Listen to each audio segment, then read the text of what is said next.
এই এত ডাকাডাকি কিসের? বসো, এই বসো।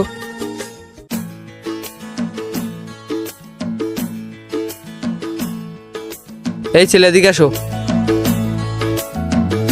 জি স্যার। তুমি কি এই স্কুলের ছাত্র?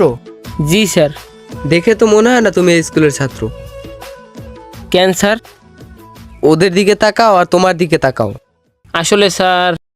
হয়েছে হয়েছে হয়েছে, আর বলা লাগবে না। তোমার মতো অপরিষ্কার আর নোংরা ছেলে আমাদের স্কুলে একটাও নাই। তোমাকে নিয়ে সবাই হাসাহাসি করে। চুলের অবস্থা দেখেছো? আবার গা থেকে ঘামের গন্ধ আসতেছে। তোমার কি একটু লজ্জা করে না? তুমি কি এটা ভালো বোঝো না?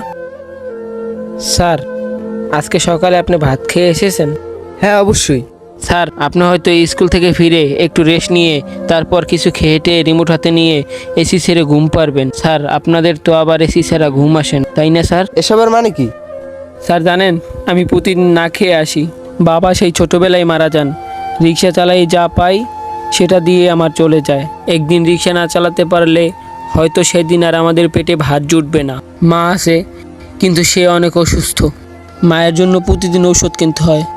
স্যার, আপনারা তো একবেলা না খেতে পারলে রেগে যান, আর আমি মাঝে মাঝে না খেয়েই দিন পার করে দেই মায়ের ওষুধ আনতে হবে বলে।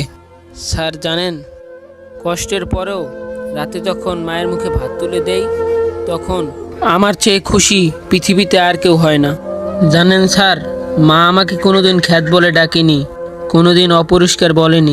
যখন রিক্সা চালিয়ে আসতাম, ঘামে শরীর ভিজে থাকতো, তখন মায়ের সামনে আসলে স্যার আমাকে জড়িয়ে ধরে একটা চুমু দিত। হয়তো আপনাদের ছেলে মেয়েদের জন্য ভালো কাপড় চোপড় কেনেন, ভালো কিছু খাবার খাওয়ান, কিন্তু আমি আমার মায়ের সেই পবিত্র চুমু খাওয়ার জন্য হাজারবার ঘাম জড়াতে রাজি আছি।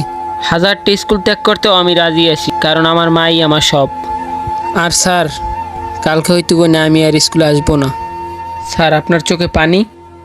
অজান্তে চলে আসলো। স্কুল ছাড়বি মানে? স্যার, আপনাদের সমস্যা হয়। কেন সমস্যা হবে? আরে তুই তো আমাদের স্কুলের গর্ব, আর তোর মতো কষ্ট করে কেউ লেখাপড়া করে না। আশা করি তুই যেন তোর মার সব স্বপ্ন আস্তে আস্তে পূরণ করতে পারোস, আর তোর সব খরচ আমার।